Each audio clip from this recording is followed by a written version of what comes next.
शेषରେ टंका की chocolate. Hey everyone, I am Surekha, welcome to my mini blog. बहुत दिन हेलाणी कॉलेज जाई नथिली, एग्जाम परठू मो कॉलेज जाई नथिली, तो आज भाविली कॉलेज जीवी बोलिकी एठी टिके लिपापता करिकी चलली कॉलेज। एठी देखि पाथे हमर कॉलेज रो व्यू आउ भाबुचंती कि आमे एठी कोन करछु बोलिकी। आज्ञा दीर्घ 3 घंटा हेला आमे अपेक्षा करिछु जनको।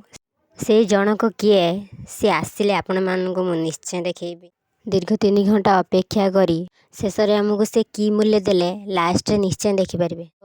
सो फाइनाली से माने आसीगले, देखिपारे कमती भिड़। आमे भाविलु कि हाँ फाइनाली से आसीगले, किंतु ये सी नुह।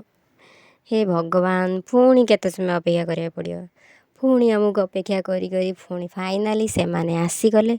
आपण माने ताको चिन्ही थिबे, हमर मनमोहन सामल। तांको वेलकम करिया पे आमे एठी थिलु। शेषरे से आमको गोटे टंका चॉकलेट दे ठकी देले।